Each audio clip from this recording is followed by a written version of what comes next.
So I am here today with Oren Klaff. The introduction is going to be a little bit tough. I hate introductions. It's okay. He's an author. He's a deal maker. He's got a book that he sent me a few weeks ago that's coming out. Actually, probably by the time you hear this, it's already came out, called Flip the Script. I'm really excited to talk about it. My entire show, Oren, as you know, is about service-based entrepreneurship. I got a lot of techies, got a lot of people who are doing home services, business-to-business services. The big differentiator here is sales. If you can sell it, if you can seal the deal, if you can get trust with people, if you can be compelling, you can win in this business. So that is why I'm so excited to talk to you, to get your thoughts on those things. First of all, what is your title, Oren? Are you a deal maker? Is there a title for somebody who raises money? What is the title? Yeah, no, it's funny because there's no like capital raiser. You're like in finance or you're in marketing or you're in sales or you're an entrepreneur. Like, what is it? Right? That is not it. We were just talking about that. That's not a field that has a title. But if you're the guy that has to go out and raise money as an entrepreneur, here's your title. Important.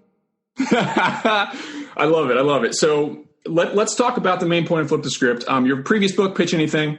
We're welcome to talk about that for a few minutes if you want. But I'm excited to talk about some of the things here, the framework, the way that you manage expectations, the way you be compelling. First of all, give us the overview, the 30-second, what is the main takeaway from this book, and we will work to digest it, to tear it apart, dive in as we go. Yeah. So, I mean, if there's anybody left in America who hasn't read Pitch Anything, I don't know who they are, but the basic premise of that, right, is never be needy. What Pitch Anything showed you is this, things are working in a meeting that most people aren't aware of, that there are these frames and these situations that are governing your behavior and that are controlling you. And so when you go into a sale and you're trying to win the money, what you're doing is you're supplicating for a commodity, which is money. The money's available anywhere. The thing that's important in a meeting is you, your skill, your product, your service, your ability, your values, your capability, your desire to, your knowledge, and your ability to help the client, customer, the product or service. That's what's valuable, right? That's what every buyer needs, whether he wants it or not. So it's a status game in a way. It's a status game. It shows you that not only are you a peer of the buyer, you're actually a superior of the buyer. And and I can fast forward, when we sell, and Flip the Script is really about a new level of selling, that I call inception. But when we sell and the buyer, and we sell things that can cost $100,000 services, $250,000, some of our accounts are $1 million. And the buyer finally says, yeah, you know what? Let's go ahead. Let's do it. Send me over the paperwork. And then the next thing I'll say, most people would say, yeah, so excited. We're going to take care of you. This is going to be great. First thing I'll say when I hear that, I say, I'm sorry. Could you speak up? Oh yeah, let's go ahead. No, I'm not doing that. That doesn't work for me. And they'll go, what? $1 million on the line. I go, do you know how hard it is to do this? Unless I literally hear, Oren, I love you. I'm excited about this. Our teams are going to work together and we're going to go make this capital raise. We're going to go make this business development program. We're going to take our business to the next level together. Unless I hear that, I think it's too hard for our teams to work together.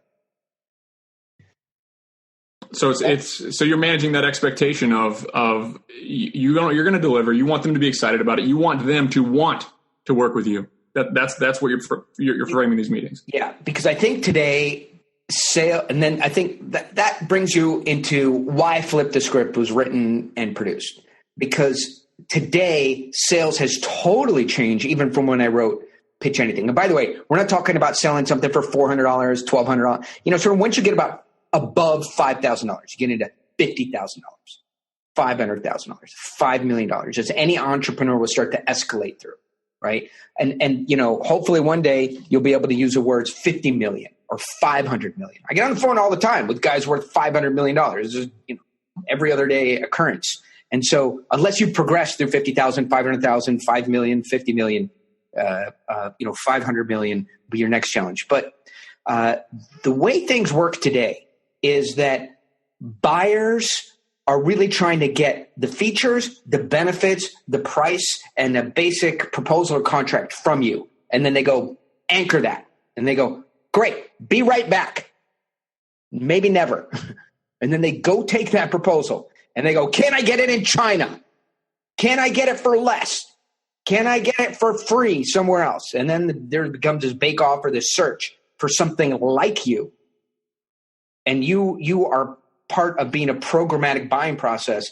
And if they find it, then they come back and they say, hey, I found another one that's similar to you, whether it's a service or product. And they go, it really feels like we should be able to get this for $30,000, not $50,000. And so it's a constant chiseling away of price, right? And the tool that buyers have today is discounting.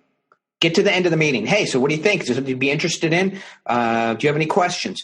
Well, it looks really interesting. Send us over the deck and a proposal. I'll take it up to my committee, my board of directors, my CFO, my CEO, my partner, some mythological partner that I never mentioned before, but I suddenly have to check with. And we'll get back to you, in a week or two if we have any questions. The next thing you do to have any control in that meeting is to say, well, what if we could get the price right? Would that thing keep things moving along here today? Oh, yeah. What were you thinking? So discounting is what most entrepreneurs, who aren't day-to-day sales dogs have to control forward progress. Otherwise, you're just left to that, just checking it. So my premise, as you know, from Flip the Script, is that today things are bought, they aren't sold. If you try and use the old scripts, right? Get rapport, show features, show how those features translate into benefits, do a trial close, get objections and trying to overcome objections and then go into a close. That script no longer works. And I think there's so much lead gen out there. There's a sense, okay, well, I might not be great at selling or my numbers might not be great, but if we get 100 leads or 1,000 leads and we can get into conversations with 10% of them and close 2% of them, then we can do a revenue model and a pipeline model. And my experience now is you can actually close 0%. Conversion rates can be 0 today. There's not like this, we're going to get 2%.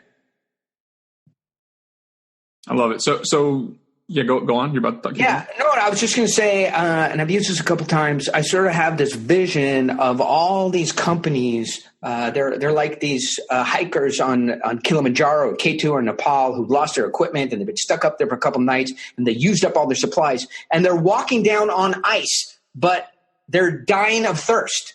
They can't convert the ice to water.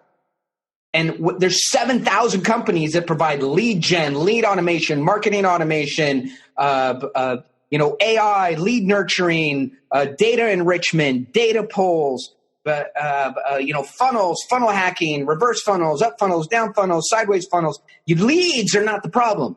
Conversion is the problem if you're in B2B. Absolutely. Well, also B2C. I mean, these leads there's no shortage of customers here. When you're running a home service business, you're running a roofing company, you're running a contracting company, you're building homes, you're building anything. Yeah. There's no shortage of customers. It's all about getting the price you need to get. So talk us through some of the frameworks that you use for this.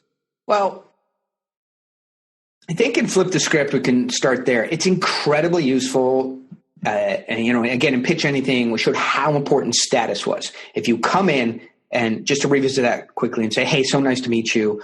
Great to be here. Really excited to present what we have. If you choose to work with us, we'll find the prices right. If you choose to work with us, you can reach me anytime, day or night. Here's my pager. Here's my grandma's fax machine in case you need to get me over there. And you'll just find that we bend over backwards. The customer is always right. And again, thank you for having us in. Very excited to be here today. I know you're going to find us the hardest working vendor that you'll ever, roofer, paver, SaaS company, IT services, security people you'll ever meet, right? Which is neediness 101. So Pitch Anything was about not having to do that, and that basic was coming to say, hey, we're super busy this time of year. I'm not sure if we're smart or we're just dumb lucky, but we're busy as hell. I know we've been trying to put this together for a while. We finally found time on our calendar that matched up with yours. I know you guys are busy. I think, and we're here today. I gave you a 15-minute pitch about how the roofing works and our pricing model and whether you want solar and, new door locks or whatever. But the truth is, as much as you're evaluating us, and I'm glad we got together to do that, we're also evaluating you because there's certain things we look for in a new customer. And so I'll share that with you. But let me tell you what we're doing here for a few minutes, and then we can talk for a little bit. If our circles overlap, we'll find a way to go forward. If not, we'll have our names in each other's Rolodex and hail fellow, well met. I got to get to my next thing. I'm sure you're busy as well. It's a low neediness way to approach deal making. Okay. But also still kind, professional, getting all the boxes checked. Yeah. The thin line between good and evil in a sales presentation is right between, I really want to work with you. I'm excited about doing this. I like what I know about you guys so far, but there's some things that I'm not that comfortable with yet. Hopefully, we can get some more comfort because as taking on a new client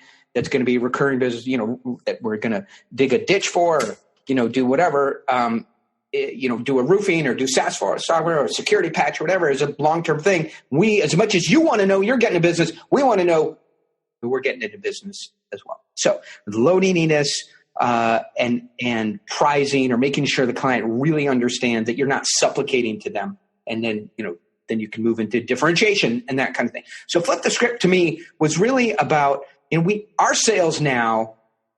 People are saying, "Hey, Oren, you wrote Pitch Anything. You wrote Flip the Script. There's a million copies of that book out there. You've trained 80,000 people. Like, what's your best close? Like, teach me, on the side, what's your best close? Like, oh, my best close, that is, my motherfucker,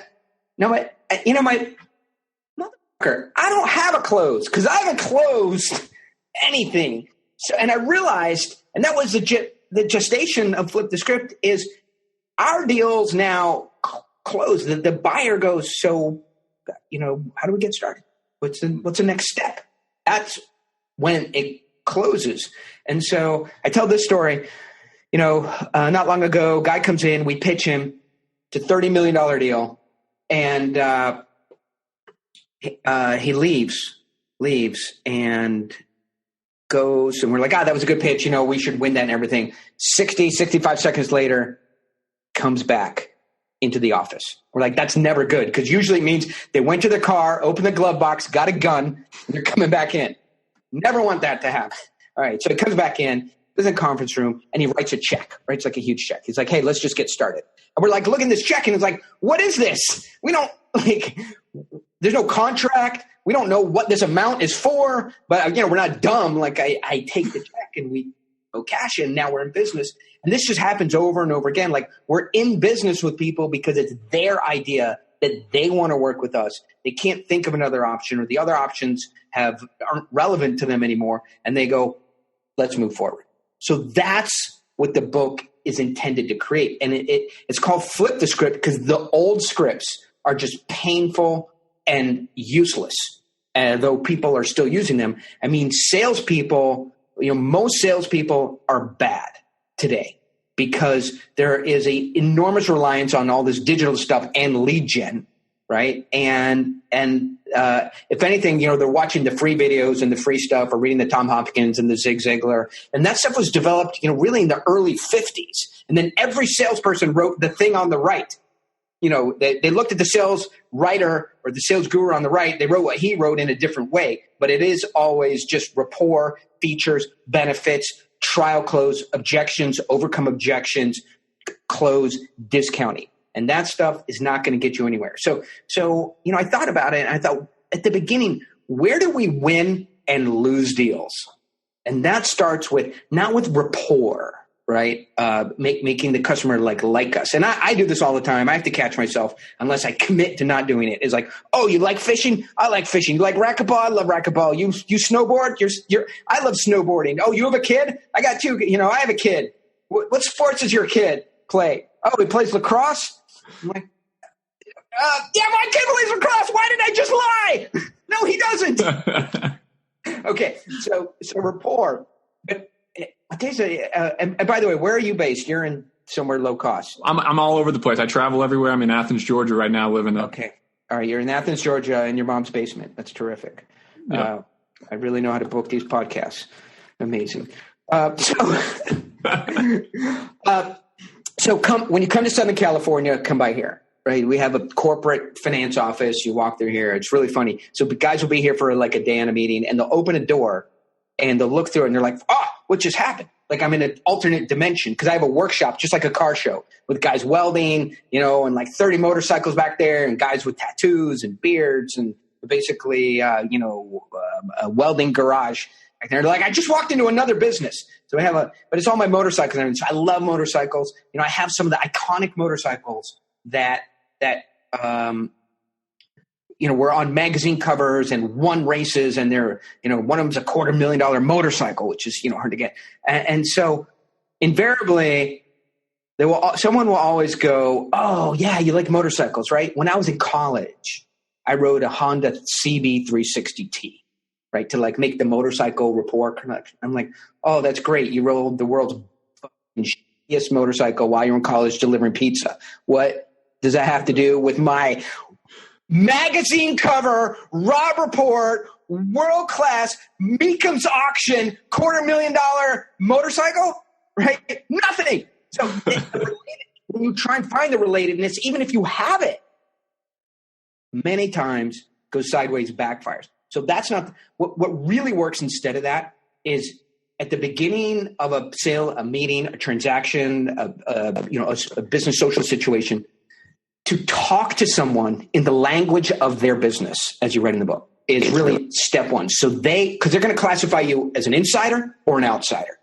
So to the degree you could talk to someone in the language of their business, of their problem, the way they talk to each other, that will get you a peer status in somebody else's business. So I don't know, give me an example. What's one of the entrepreneurs that you work with? Let's say home services. Let's say you're walking into someone's home. You're literally sitting down on their couch and you have 15 minutes with them to frame that they should choose you. They should pay your price. They shouldn't shop it around, and they need to forget about every other home cleaning company and they pick you. Yeah. So my question would be, how do they talk to other homeowners about their home? Mm-hmm. Okay. You're going to show your expertise later. Right.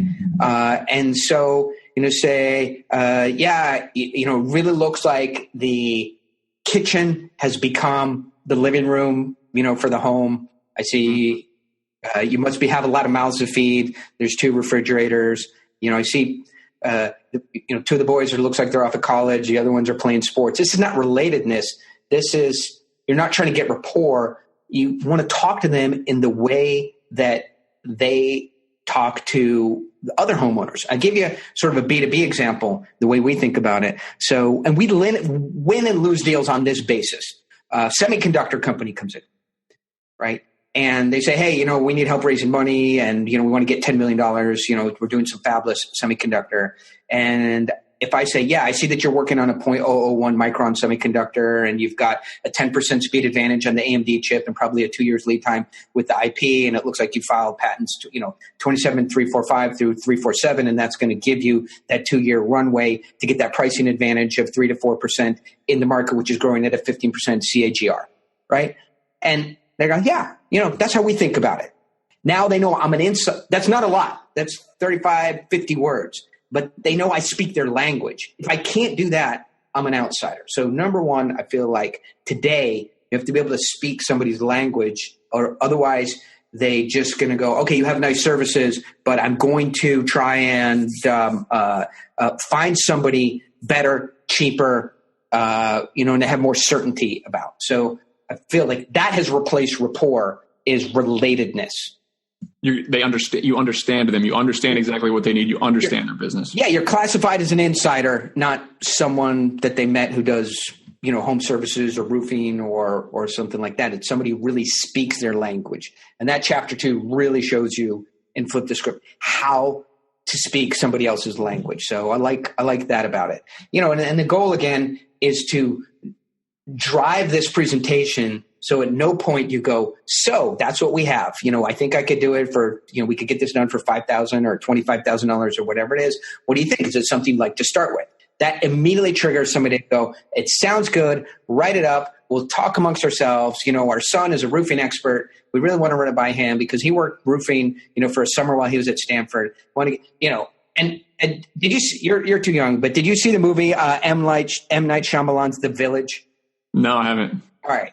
So don't worry about the movie, terrible movie. But they have this village, right? And everybody's afraid to leave the village because this monster is, like on the outskirts of the village, right? And so what the monster really is, it's the village elders putting on the monster suit once a month and like killing a sheep and scaring everybody.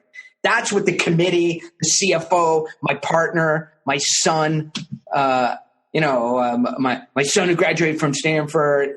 You want to stop that from happening. If you just do features, benefits, trial, close, overcome objections. And so it's really possible today with people if they believe that you speak the way they speak, and then they believe you're an expert. I think that's a step that most people skip.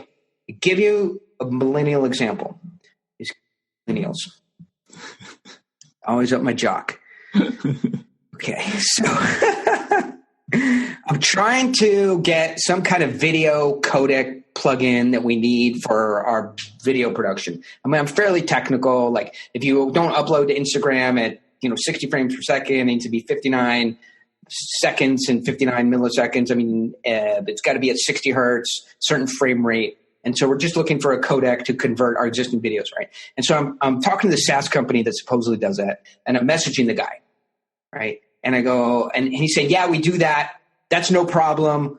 We can code those videos. We're very good at it. All that kind of, sort of millennial, what I would say, no problem. It's all very easy. We do that, no problem. And I say, look, dude, I can tell you're a rep there. You're doing a good job, but I got to talk to somebody technical, right? I can't talk to you anymore. Like, get me an upper level manager. And the guy texts back, I'm the founder. So this is a perfect example of you thinking that the buyers are dumb or uneducated, but they've been on websites. They know what a 60 hertz clock rate is. They know that they need, more than 30 and less than 75 frames per second, and it has to be under one. Like, they're technical buyers today of roofing, of cleaning services. They're on. It's funny. This term due diligence? Yeah, absolutely. Yeah. How do you know that term? It's where people change their mind or beat you up on price or whatever. Yeah, but where did you learn it? Where did you learn it? Real estate. Okay, great. So it used to be like a real insider finance term. You had to be like a lawyer, or you had to be a banker, or in real estate, some field where due diligence is. But today, it's like two housewives in Madison, Wisconsin are going, hey, I'm looking at a new dryer, right? Oh, did you do your due diligence? That's right. Right. So buyers today, because the internet, are so technical, no matter what it is. And so if you can't communicate that you're a technical expert in whatever it is that you sell, it really affects their belief system about the certainty of, if they engage with you, that you will really deliver. And that's what sales is about, is certainty. Until somebody believes that you're an expert, they won't have enough certainty to say, this is it. It's for me. I love you. How do we go forward? What kind of car do you drive? Let me ask you that. I drive a 2017 Dodge Grand Caravan. Okay. That's a horrible car. Just make up another car. No. This is perfect for this example. That's a great car. Nothing wrong with it. In peace. No. But so have you had any problems with it? I'm about to have to get the AC done. Yeah. Okay. All right. Great. So you got to get the AC done. So you take it into one shop and you go, my Dodge Caravan, as you can see here, is like not blowing cold. And I'm in fucking Charlotte, North Carolina, or wherever the hell you are, Atlanta, Georgia. Right. And he goes, that's good. We're Dodge authorized. Why don't you leave it here? I will get it checked in, and we'll call you on Monday and let you know what we see. If we see any problems, it's $200, as a deposit. If we end up doing the work, you get a credit for that money. And you're like, let me check with my CFO, my board of directors, my committee. My partner needs to sign off on this. And my brother went to Stanford for air conditioning. So I just want to run this proposal past him. And you go out of there. You drive down the road, right? Your friend goes, hey, take it to this mechanic. He's great. You drop in there. Mechanic comes up and he looks at it. He says, turn it on, right? He makes you turn it on. You turn on the car and he goes, Rrr.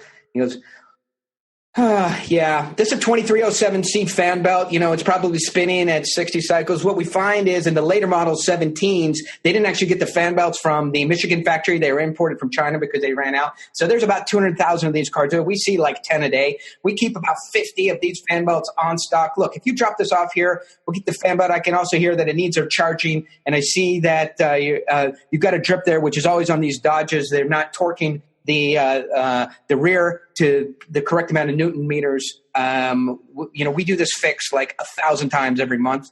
Get you the fan belt. It's $400. Pick it up at 5 p.m. We'll have it ready for you. Done deal. I'm done. Yeah. So the difference is he's not providing you the information for you to understand. You don't know what a fucking Newton meter is, right? What a fan belt should sound like, right? And it just, he's speaking at a pace and a technical level, right? And giving you the sense that he's done it 1,000 times before, right? And that there's no price negotiation. That if you go, well, can you do it for $350? Be like, kid, please. Don't got time for this. Yeah, the Dodge dealership is right down the road, right? Ain't got no time. And as you read, the methodology there is if you can say something about twice the speaking rate in technical terms that you could not possibly be making it up to communicate that you've solved this or a similar problem hundreds, 1,000 times before, and you identify a problem, suggest a fix, even if it's close, that provides people a level of certainty that you know what you're doing. But most salespeople will do this wrong, right? They'll try and teach you all about air conditioning systems, which you don't care about. Mm-hmm. That you just have you have a 1/4 inch, you want 1/4 inch holes, right? Not 1/4 inch drill bits or whatever the analogy is. So you can communicate to people. So this is some of the things you can do on the path to selling rather than just giving out features and benefits. I can tell you this, if I got to go sell something, and even if it's a $10 million thing, $1 million service, something high value, I won't get to features, what it is, and how it works and the ROI or the value proposition probably till I'm past half or 60% of the presentation.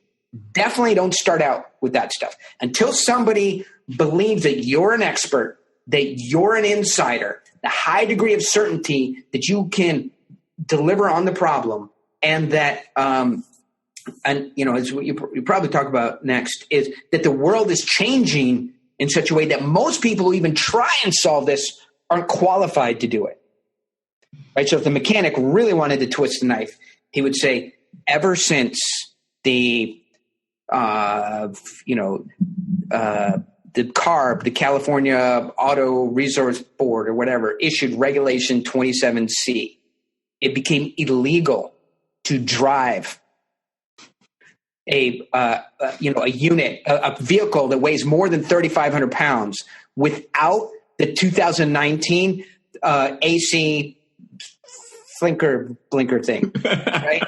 And the cops are pretty good now at seeing which car has it. When they got a little meter, right? They could flag you. Could literally be arrested for it in some states.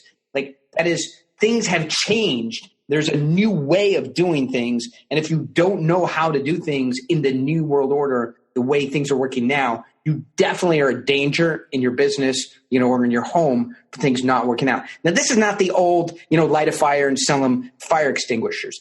Every business, every industry, home cleaning, roofing, flooring, window, everything has something that's changed dramatically. I mean, in flooring, you had those, that 60 minutes, that flooring that was made in China. In cleaning, there's all kinds of chemical issues with, the standard cleaning stuff. In, around the home, there's that, what's that stuff they use to kill weeds? Roundup that's now Roundup. Cancer, yeah. Yeah, Roundup, getting here because of cancer. So it's not fear-mongering, because I don't believe in that. Because I think other people can sell over that or around that, or people will realize what you're doing. But I do think the regulations have changed. The tariffs are coming. These have been deemed to be unsafe by CARB. There are actual changes in every industry that if you highlight and you say, you might be able to get away with doing it now, but when you go to sell your home, if you've installed fiberglass tube roofing tiles, it's going to show up in the inspection report, and it can affect 20% of the home value when people go, oh, we got to replace the roof. It wasn't done to the current standard. Oh, and by the way, you replaced the roof of your house right before you were going to sell it, not to the current standard, knowing that the future buyer, like, what kind of person are you? So it's important to, things have changed. You can no longer do it the cheap, quick, easy way, because, when you buy a car, you get a Carfax, it shows you like, hey, 5 years ago, the oil was changed in Poughkeepsie, New York, right? The data is no longer able to hide from, you're no longer able to hide. That's what's changed. Data has changed. The regulation has changed. The tariff has changed. Consumer preferences have changed. The laws have changed. And this change is not something you get around. And very few people are aware. Taxes have changed of how, tax is a good example, right? Very few people are really aware of how to deal with the taxes with all the changes, right? But if you don't get it right, not only you might not get, if you have a business, not only might you not get the refund that you're due, but you could get audited. And I can tell you, I get audited plenty of times because of this. Get audited like every year. Because I go to places to speak where most people go on vacation to say they went to speak, right? Like, oh yeah, I was in Hawaii twice, and then I went to Puerto Rico, and then I went to Zurich, Switzerland, and then I went to London, and then we went back to Puerto Rico, and then we went to Miami and Manhattan. We were working there the whole time. And so they audit you. But anyway. I love it. So you went into the house, you've got the understanding, you've proven that you're an expert, and then you've driven it home that you're an expert by talking about all the ways that you can be more efficient, all the ways that things are changing. What's next? Yeah, well, I think that is, the winter is coming. Winter is coming. Yep. Things have changed. It used to be that you could what not to do, what to be afraid of, what to be aware of. You're kind of casting that possibility of fear that I'm going to save you from. Yeah. You have to be an expert, not just an expert in your business, but you have to be an expert in the new way the business is run. I think that's key. If you want to tattoo one thing on your arm today, it's probably not that. Coming. It's either winter is coming or a Hello Kitty, one of those two things. That's a tattoo of the day. Bumper sticker for the caravan. That's the tattoo tip of the day. And then I think what I like to do after that is I like to teach people how to buy from me. Right. And so I'm not teaching them anything about the product or service. And I think a lot of people, especially young guys, if it's a service, not something that's performed, but like a tax accounting or consulting or that kind of thing, they like to show the buyer how good they are by starting to perform the service a little bit. On the notion, and we used to do this all the time, that the buyer would see how good we are at doing our job by starting to do it on their problem, right? But there is absolutely no benefit in services, probably in products as well, when you start to provide the solution without a contract in place. You should not absolutely begin providing the service. I think this comes from the mythology of sort of vacuum cleaner salespeople who would knock on the door, stick the vacuum cleaner arm through the door, start cleaning the carpet. And maybe that works, maybe that doesn't, but Look how much dirt I got. Look how much dirt I got. Yeah. Yeah. I mean, I sell multi-year engagements that are a couple $1 million in the end and related to corporate finance and raising money. And, we don't have vacuum cleaners that suck dirt, but so maybe that works. But anytime over the thousands of deals that we've pitched, when we have attempted to show people by showing them a strategy that will work for their financing situation, they always say thank you and either go do it yourself, but it doesn't move the sale any closer. So there's things that are counterintuitive in sales that just don't work. So for example, references. I don't know if you get that, but hey, give me some references. Anytime you give references, not only does it not move the sale closer, it moves the sale further away from happening. It just doesn't satisfy people, no matter how good the references are. If you are giving people references, you are going down a wormhole, a sinkhole, a cybertronic trap door that you're never going to emerge from. References don't help or close deals for sure. And there's ways to deal with that, of course. So we learn things over the course of, thousands and thousands of reps. And I probably have 5,000 people in my training program, Pitch Mastery, which might be the world's largest negotiation and business development platform, where we try things out and people go out in the real world and they try it and they come back and they go, this worked. That's amazing. I said exactly what you said and it worked. And then we write it up and then hundreds of people go, yeah, that really works. So that's the sense of some things not to do. But as you're, moving through the sale, I think it's important, again, to tell people you're evaluating them. And this is how we're evaluating you, right? Would like, so for example, if you like a buyer that, a homeowner that can, and you might just say, like, I like to work with people. I'm the best in my company. I get the best crews, right? They work the hardest for me. My jobs are always the best because I choose the best homeowners. Other people take anybody. Yeah, write it up. Let's do it, right? And I really say, like, hey, are you going to be nice to the guys, right? Do you get them Gatorade when it's hot?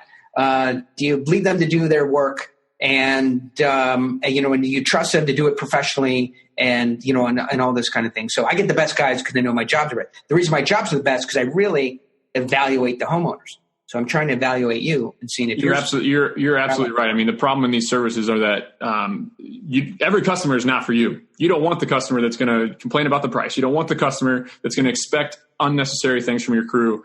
So choosing your customer, vetting your customer is a huge important part of closing deals and not wasting your time and wasting your energy with these customers that are not worth it. Yeah. So it's different from qualifying, right? Qualifying is sort of the ability to pay. Mm-hmm. But I like to really explore and see if somebody has the fatal flaws of somebody that's not going to be a good customer, even if they have the ability to pay. And so, I think the way to do that is to lay out boundaries. You say, listen, one thing is, we provide the best home cleaning service. You can look it online. We could talk about it here today, whatever, some things we talked about. But one thing that really doesn't work for me is discounting, right? We figured out a price that works. We do great work. We work hard, but just ankle biting, it's not my cup of tea, right? And so I've tried to figure out what's really going to be the right way to do this account in a way that's going to make everybody happy. I'll give you the price that I really think works, but I really don't do any discounting because I'm going to give the price that we both look, I already know what the price is. It's more than you want to pay and it's less than we want to charge. That's the price, right?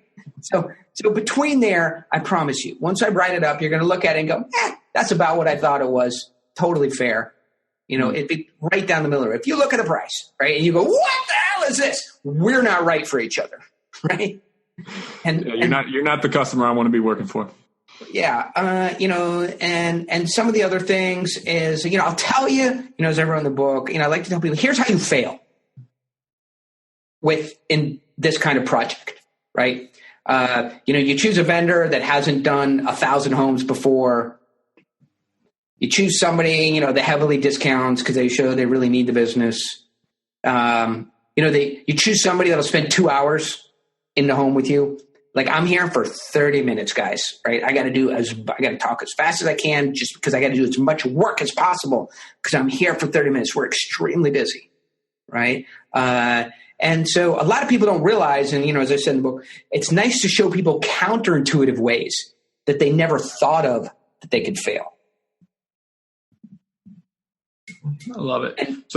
That's something that really helps people, continue to understand that theme that you're an expert in what it is you do. When you can sort of pull back the curtains, right, and say, for example, hey, like most people choose this organic, pesticide because it sounds good, right? The reality is this stuff's sugar water, right? And the bugs love it. Now, whatever it is, we have it ourselves, right? Because we're mandated by the California Air Resources Board that we have to have it. So the truth is the organic stuff and the non-organic stuff, they come from the same factory.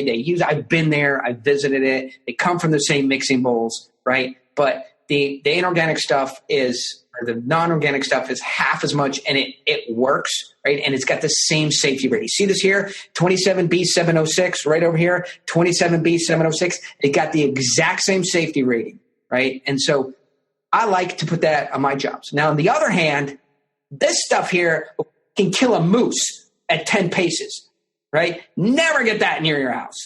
And so to show people really insider ways to win, from your expertise status, they're very appreciative of that, and it builds your, capability. And I think, the big thing, and maybe we can round the corner on this subject, is people will always ask, so how are you different from Acme, from Orkin, from Home Depot, from, orange and blue and green and red and yellow and everything like that in home services, right?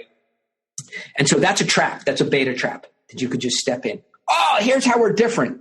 The problem is every other company says they're different in the exact same way. We're better. We have better customer service. We work harder for our customers. We have the best price available. We give the best price guarantee. So getting over that is complicated. But if you do it correctly, it can be amazing. And the answer to that is, oh, I'm sorry, ma'am, we're not different. We're exactly the same. Everybody that does home cleaning has to do the exact same thing, right? They got to show up with, their staff. They got to have California approved chemicals. They got to get it done in 2 hours. You have to sign off on it. You have to be happy on it, right?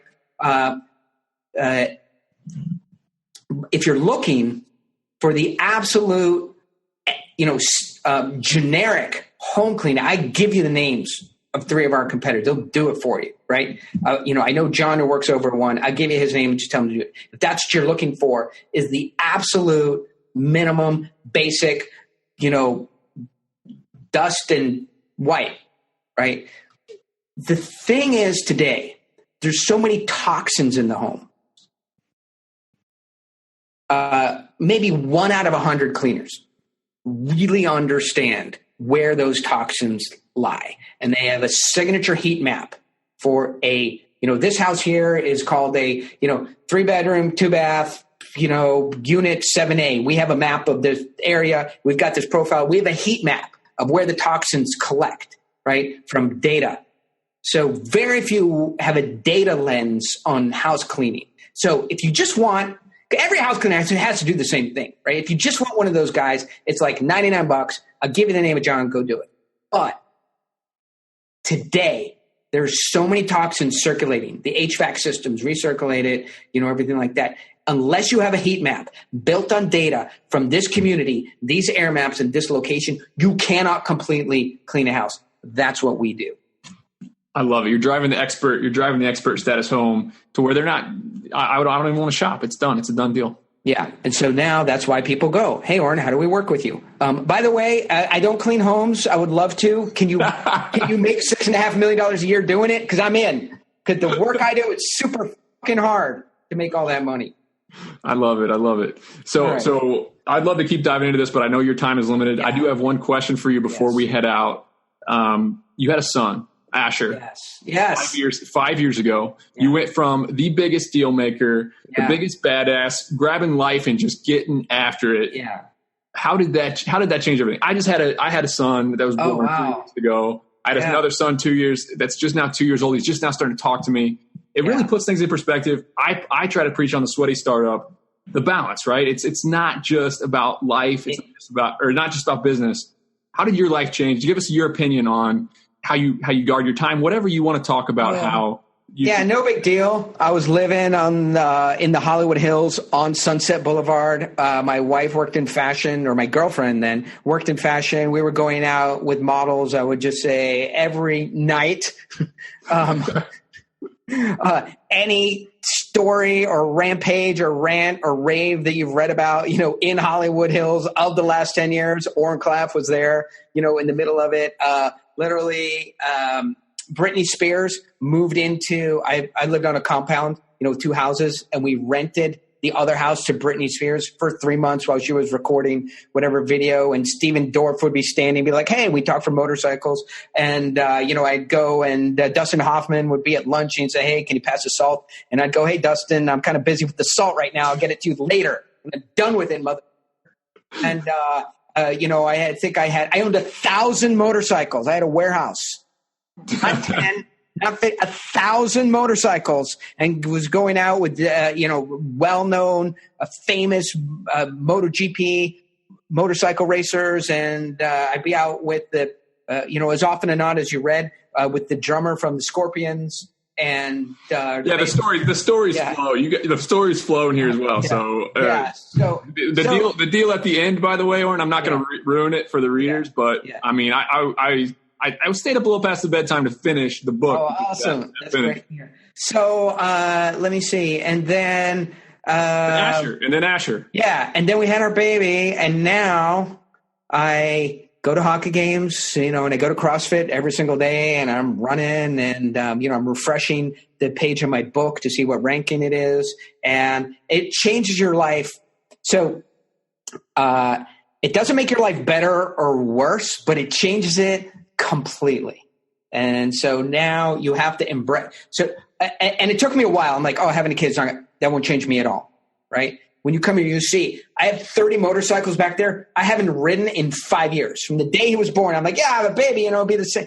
But it's the best thing in the world. He's a hockey player, and he's a great little kid. And our life now, we live not in the Hollywood Hills, but we live in Southern California, by the beach in a quiet community.